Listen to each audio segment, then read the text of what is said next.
Ora, muito bem. Portanto, vamos lá. Máquinas de Turing. Primeira coisa a saber, elas são mais expressivas do que linguagens independentes de contexto, que, por seu caso, são mais expressivas do que linguagens regulares. E até hoje é o modelo mais expressivo que nós temos para descrever um certo problema, uma certa linguagem. E são também o modelo mais geral de computação que conhecemos. Portanto, os computadores podem ser simulados com máquinas de Turing, tal como a máquina de Turing pode simular o comportamento de um computador, de um certo programa, de uma certa linguagem de programação. Portanto, se o problema pode ser resolvido por um algoritmo, então pode ser resolvido por uma máquina de Turing ou por uma Turing Machine. Portanto, esta é a hierarquia de Chomsky. Não interessa assim muito, só interessa saber basicamente que o tipo de linguagens que uma máquina de Turing aceita são as chamadas linguagens recursivamente enumeráveis. É este o nome que elas têm, recursivamente enumeráveis. Portanto, com as máquinas de Turing, com uma fita infinita, já vamos ver o que é esta tal fita e que é, portanto, o nível mais exterior desta tal hierarquia de Chomsky. Portanto, isto são basicamente os elementos essenciais para, portanto, uma Turing Machine, que é uma fita em que nós temos algures. Portanto, primeiro, a fita tem de ser infinita, portanto, tanto para a esquerda quanto para a direita. Pode ser só para a direita, continua a funcionar e continua a ter a mesma expressividade, mas sendo para os dois é mais fácil. Portanto, essa fita tem que ter em todos os seus elementos um chamado elemento vazio, um elemento blank, exceto, portanto, inicialmente, a palavra que nós queremos verificar para uma certa linguagem. Portanto, neste caso, vamos ter, por exemplo, a palavra AABBCC e, portanto, a máquina Turing começa a investigar essa palavra com a sua cabeça a apontar para o primeiro elemento da palavra, com o estado inicial a apontar para esse elemento. Portanto, as componentes de uma máquina de Turing é o conjunto de estados. Portanto, vamos ter mais uma vez um autómato para representar uma máquina de Turing. É uma das representações mais comuns. E vamos ter na mesma um conjunto de estados, em que vamos ter na mesma um estado inicial e estados finais para aceitar. Portanto, a forma de que... Já vamos ver isso, a forma como aceitar. Mas, basicamente, uma máquina de Turing aceita uma palavra se ela para num estado de aceitação. Portanto, se no final da execução, se ela parar, portanto, não continuar, e estiver num estado final, num estado de aceitação, então a palavra é aceite. Se a palavra entrar num ciclo infinito no autómato, se ela continuar assim, assim, assim, e nunca parar, é como se a palavra fosse recusada. Mas voltando aqui acima, portanto, temos o controle infinito, mais uma vez, conjunto de estados, e temos, portanto, a fita, que é infinita, e está dividida, portanto, em células, em que temos algures lá a palavra, e em que temos inicialmente o estado inicial a apontar para a primeira letra, digamos, e o resto da fita está toda vazia ou toda em blank. E temos o terceiro componente, que é a cabeça de leitura, que é mais uma vez esta setinha aqui, que aponta para o elemento que nós estamos neste momento. Portanto, a máquina Turing vai andar pela fita, vai, digamos, apontar sempre para um elemento da fita e vai estar sempre num estado. É basicamente isso. Se, quando ela parar de andar de um lado para o outro, ela estiver num estado de aceitação ou num estado final, então ela aceita essa palavra. Ou essa palavra é aceita pela linguagem. Portanto, no que toca à definição formal, é mais do mesmo. Temos na mesma o quê? Que é o estado, o conjunto finito de estados. Temos portanto, neste caso vamos ter o alfabeto de entrada, que são basicamente os símbolos da palavra. Portanto, se a palavra for, por exemplo, AABB, os símbolos de entrada vão ser AB. Depois vamos ter o alfabeto da fita. Portanto, vai ter todos os símbolos que vão poder estar na fita. Primeiro vai ter que ter os blanks, ou neste caso B, que é o símbolo que nós utilizamos para representar a fita estar vazia, aquela célula estar vazia. Depois vai ter que ter também os A's e os B's, que são o alfabeto de entrada, e vai ter que ter também todos os outros símbolos que nós quisermos que não estão no símbolo inicial. Se quisermos, por exemplo, andar aqui e substituir o A com o X, vamos ter que adicionar o X ao nosso alfabeto da fita. Depois temos a função de transição, em que, portanto, vamos receber um estado e um símbolo lido, e em que podemos mudar de estado para um outro estado. Podemos substituir o símbolo atual por outro símbolo, por isso estamos, por exemplo, neste. Estamos no Q0 a apontar para o A. Vamos fingir que temos esta função de transição. Aqui seria Q0, A, depois substituímos com, por exemplo, um X, ou melhor, o estado vai, por exemplo, para Q1, X, e aqui o D é a direção, que é, portanto, esquerda, direita, left or right. Podemos fazer uma setinha ou podemos escrever L ou R. Vou escrever, por exemplo, o R. E assim, se nós tivéssemos esta transição, o que é que faria? Vou duplicar, que é para não estar aqui a apagar.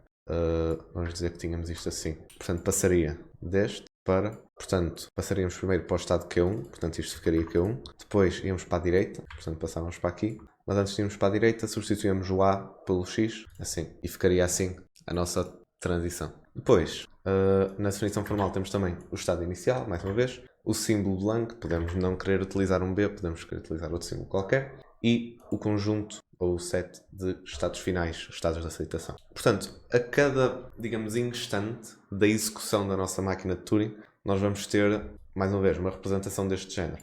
Textualmente, podemos representá-la da seguinte forma. Portanto, normalmente omitem-se os blancos. Claro, nós devemos estar a escrever blancos infinitos. Podem escrever tantos blancos quanto quiserem, se acharem que dá para perceber melhor. Ou se, até se na vossa representação, se vocês tiverem, por exemplo, a seta aqui. Vocês podem ir mais para a frente quando quiserem, mesmo nos blancos, podem andar pelos blancos. Por isso, nesse caso, a representação textual também terá de ter aqui os blancos para a frente. Mas, claro, como são infinitos, nós emitimos os que estão muito à esquerda, os que estão à direita também. Portanto, esta fita, com esta cabeça e este estado, seria representado da seguinte forma. Portanto, o estado e depois o símbolo que está, ou o símbolo em que está, que neste caso é este A. Portanto, isto é como se fosse só um, e depois o resto dos símbolos. Se estivéssemos, por exemplo, aqui no estado K, já agora este 0 devia ser pequeno, porque é o Q0 aqui também. Mas aqui, por exemplo, se estivermos no estado K e se estivermos nesta palavra, copiamos mais uma vez AX, B e depois colocamos o estado K, Y, CC. E seria assim a representação textual. Portanto, como é que aceitam? Já vimos. A máquina aceita a palavra se termina num estado de aceitação. E não precisa de ler a palavra toda. Portanto, nós podemos começar com a seta aqui. A cabeça começa sempre no início, podemos começar no início e podemos ir logo para um estado de aceitação. Não precisamos de ler a palavra toda, não precisamos de ir sempre para a direita e acabar de ler a palavra. Podemos simplesmente aceitar logo, desde que termine a execução num estado de aceitação. Agora, já vimos que é mais expressiva do que... Portanto, as Turing Machines são mais expressivas do que as linguagens independentes de contexto. Portanto, esta é uma linguagem que não é independente de contexto, como vimos. Portanto, não... Fazendo o pumping lemma, esta linguagem não é representável como independente de contexto. No entanto, é como máquina de Turing. Já vamos ver como. Portanto, esta é, digamos, a sequência de passos que vamos seguir para conseguirmos descrever esta linguagem. Portanto, começamos no início da fita, mais uma vez, no primeiro elemento. Procuramos o primeiro A, que ainda não foi marcado. Já vamos ver como é que nós vamos marcar as coisas. Mas procuramos o primeiro A que não foi marcado. Portanto, vamos dizer que estamos aqui no primeiro passo. Esta imagem foi tirada deste site, esta e as seguintes imagens, algumas foram tiradas deste site, portanto, se quiserem ter lá também alguns exemplos de máquinas de Turing. Mas, portanto, começamos aqui com blanks à esquerda, blanks à direita e começamos com a cabeça no primeiro A. Marcamos esse A. Portanto, chegamos aqui, procuramos o primeiro A que não foi marcado, já estamos no primeiro A que não foi marcado e marcamos-lo com um X, por exemplo. Por isso temos que adicionar esse X ao nosso alfabeto da fita e, portanto, marcamos esse A com um X. Depois, andamos para a frente e procuramos o primeiro B que não tenha sido marcado. Marcamos esse B como, por exemplo, um Y ou outra letra qualquer. Portanto, andamos aqui para a frente, encontramos este B, marcamos-lo como Y. Depois, a mesma coisa para o C. Vamos até o primeiro C que não foi marcado, encontramos, substituímos com Z. Depois, o que é que nós fazemos? Vamos voltar tudo para trás. Portanto, voltamos para o início da fita e andamos para a esquerda até encontrarmos o primeiro X. Encontramos o primeiro X, vamos um para a direita, que é para irmos para o próximo A. Ou se não for A, já vamos ver. E fazemos isso, portanto, mais uma vez, estamos aqui no A, ok, substituo com X, vou até ao B, substituo com Y, vou até ao C, substituo com Z, volto tudo até ao início, vejo primeiro X, depois vou um para a direita, vejo um A, substituo o A com X, vou para a direita, vejo um B, substituo o B com Y, vou para a direita, vejo um C, substituo o C com Z. Depois volto para a esquerda e já não vejo As. Então o que é que eu faço? Eu vou até ao primeiro elemento, até ao blank, portanto não vejo As, vou até antes do primeiro elemento, portanto até ao blank mesmo. E depois vou tudo para a frente. Este desenho no caso está mal, aqui devia ser um Y.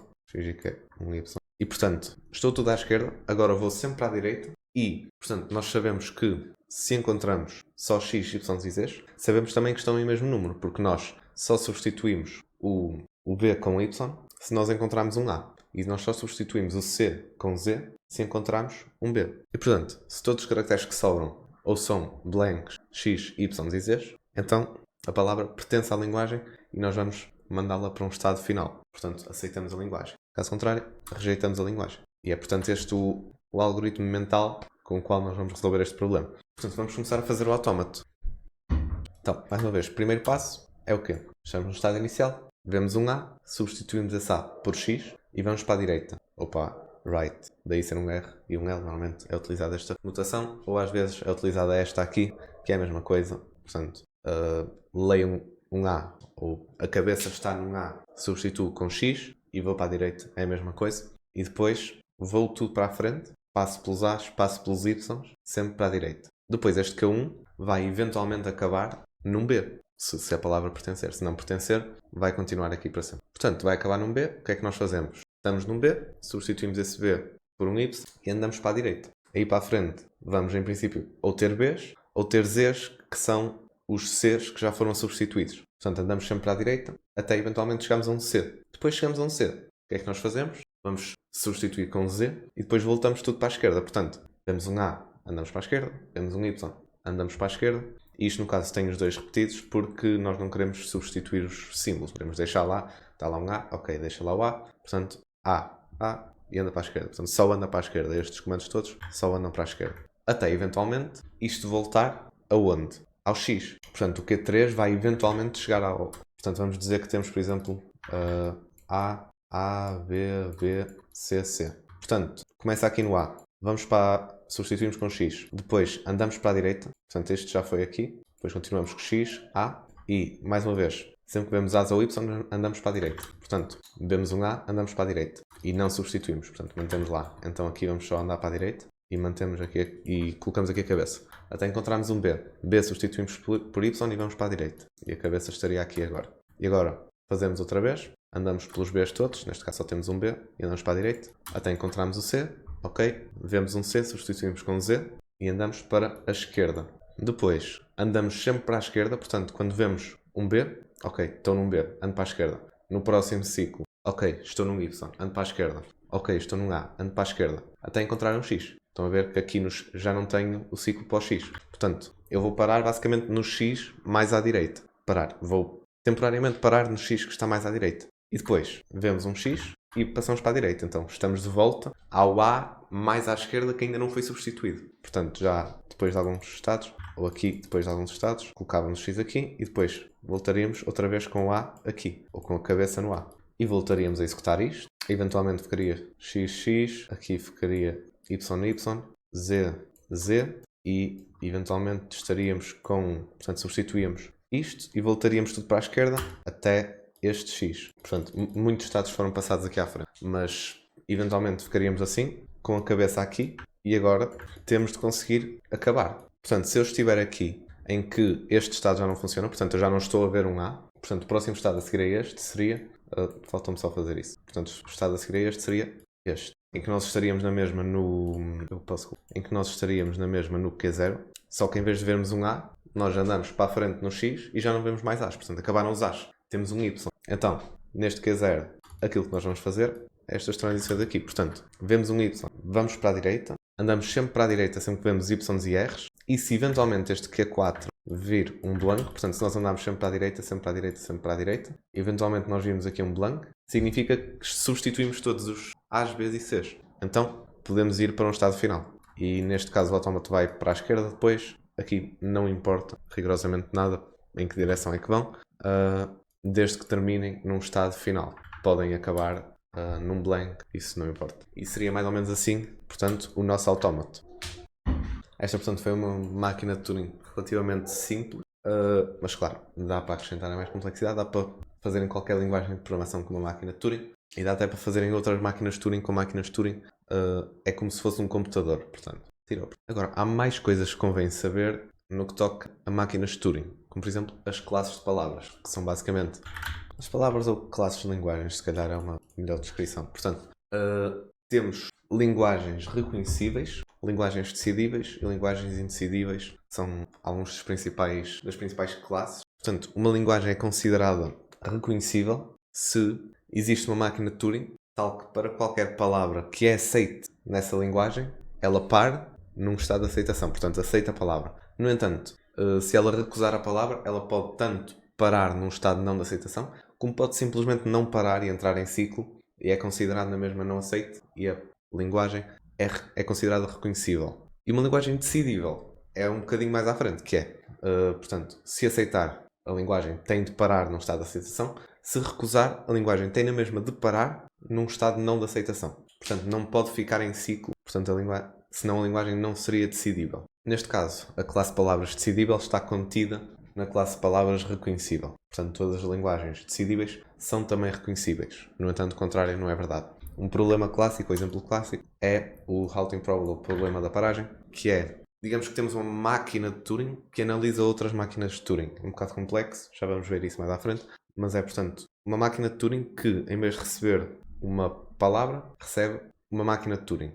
Essa máquina de Turing que analisa máquinas de Turing nunca vai conseguir dizer se essa máquina de Turing que ela recebe termina ou não. Se ela terminar, ela vai conseguir dizer, ok, ela termina. Mas se ela não terminar, então a nossa máquina de Turing que analisa essa máquina de Turing também nunca vai conseguir terminar porque ela não sabe se a outra máquina entrou num ciclo ou se não entrou, sendo que não tem o funcionamento interno dela. Portanto, não sabe se parou, se não parou e, portanto, é sim reconhecível porque se ela para, a nossa máquina vai saber que ela para e vai dizer que sim, que parou. No entanto, se ela não para, então a nossa máquina que analisa essa máquina também não vai parar, porque também não sabe quando é que era suposto essa outra máquina ter parado, ou se é suposto já ter parado, ou se está simplesmente num ciclo. Há alguns problemas de recursão que às vezes são causados por isto, e muitas vezes as linguagens de programação o que fazem é ter simplesmente um timeouting, que se nós passarmos mais do que 5 segundos a entrar em funções recursivamente na mesma função, então aquilo acha, pá, provavelmente este código não está certo e param a execução. Mas nunca sabe com certeza se a máquina vai parar ou não. Para além das classes de linguagem, temos também as classes de complexidade. Neste caso, as duas principais, há muitas mais. As duas principais são a classe P e não P. E neste caso, as classes de complexidade vão ser em relação à eficiência de linguagens ou problemas decidíveis. Portanto, tanto P quanto não P são para linguagens decidíveis.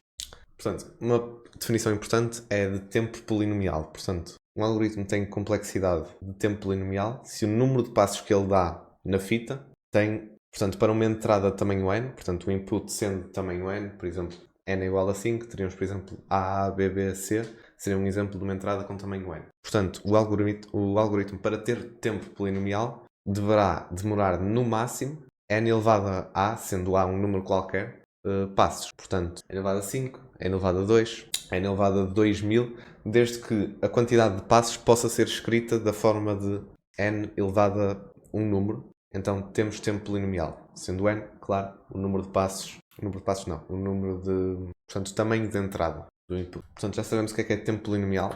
Agora vamos ver estas duas classes, a classe P e a classe NP. Portanto, a classe P primeiro, que significa tempo polinomial determinístico. Portanto, uma linguagem pertence a essa classe se for decidível por uma máquina de Turing determinística num tempo polinomial. Nós ainda não tínhamos mencionado, portanto, o determinismo no que toca a máquinas de Turing. É claro que podemos ter, mais uma vez, aqui, esta transição podia ir para aqui, também podia haver outra, com A, e a ir para outras coisas. E assim seria não determinístico. E a expressividade é a mesma, no que toca a quantidade de linguagens que podemos descrever, é a mesma quantidade, portanto, uma máquina de Turing determinística pode também ser descrita como uma máquina de Turing não determinística. No entanto, numa questão de eficiência, é diferente. Uma determinística vai ter, normalmente, de dar bastantes mais passos do que uma não determinística. É claro, se forem eficientes e se for um algoritmo que beneficie de não determinismo. Portanto, o número de passos vai ser diferente. E a classe P quer dizer, portanto, que é decidível por uma máquina de Turing determinística em tempo polinomial. Portanto, com aquela restrição dos passos. Basicamente, contém todos os problemas que podemos resolver de forma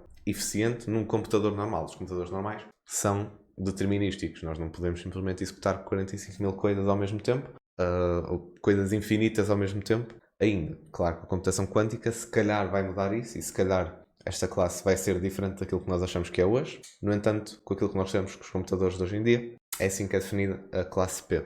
E, claro, ser decidível, então temos de ter sempre uma resposta sim ou não num tempo razoável. Não podemos ter a demorar tempo infinito. Já a classe NP, portanto, uma linguagem pertence à classe NP se ela é reconhecível por uma máquina de Turing não determinística em tempo polinomial. Portanto, aqui já temos o não determinismo, mas a linguagem não tem de ser decidível por uma não determinística em tempo polinomial. Ela tem de ser reconhecível em tempo não polinomial, que é diferente. A linguagem em si vai ser decidível à mesma devido à restrição do tempo. Portanto, se nós tivermos tempo infinito, ela vai acabar por ser decidível. Mas, basicamente, este é o conjunto de problemas para os quais, se nos derem a solução, nós conseguimos verificar se essa solução está certa em tempo polinomial. Portanto, nós sabemos, intuitivamente, que P está contido em NP. Portanto, os problemas que nós conseguimos chegar a uma solução em tempo polinomial são, intuitivamente, menos ou os mesmos do que aqueles que nós conseguimos verificar se uma solução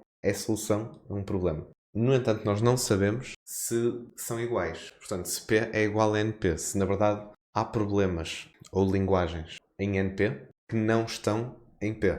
É possível que haja, é possível que não haja.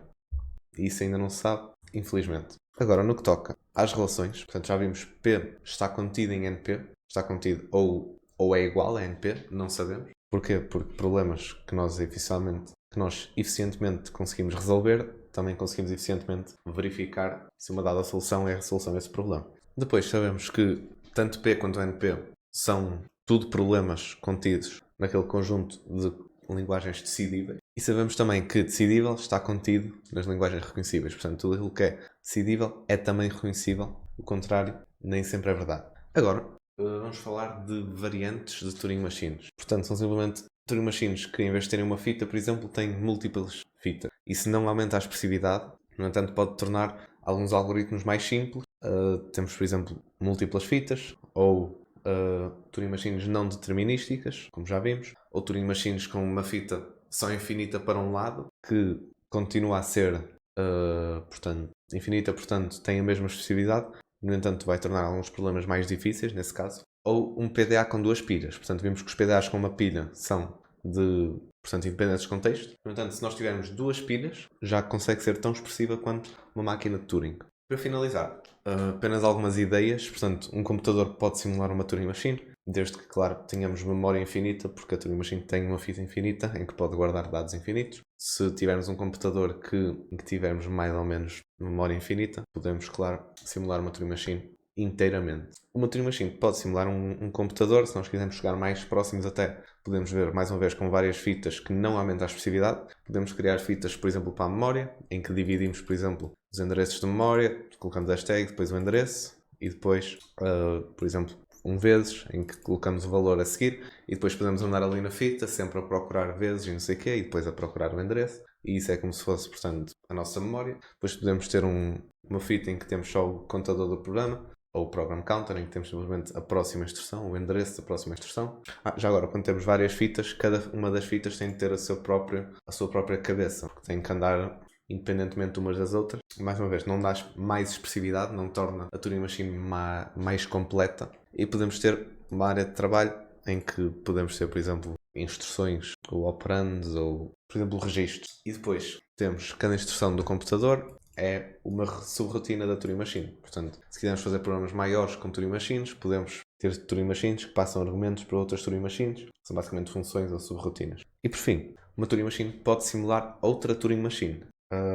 Estas são chamadas de Universal Turing Machines. Mais uma vez, Turing Machine normal dá para fazer isto, não tem mais capacidade, mas isto é basicamente a habilidade ou capacidade de um sistema computacional, que é um sistema computacional, simular qualquer outro sistema computacional, desde que seja um chamado Turing Complete, que é basicamente um teste para ver se uma linguagem de programação, por exemplo, consegue simular de forma total uma Turing Machine. Se conseguir, então consegue simular qualquer outra linguagem de programação que faz isso também. Um exemplo de uma Universal Turing Machine é, por exemplo, um compilador, um interpretador de Python que foi escrito em C. Portanto, C é uma linguagem Turing Complete que pode receber código Python e pode executar ele próprio ou interpretar esse código. E o Python em si é também Turing Complete. E aí temos, portanto, essa sequência de máquinas de Turing que fazem máquinas de Turing que interpretam máquinas de Turing. Portanto, foi isto o vídeo.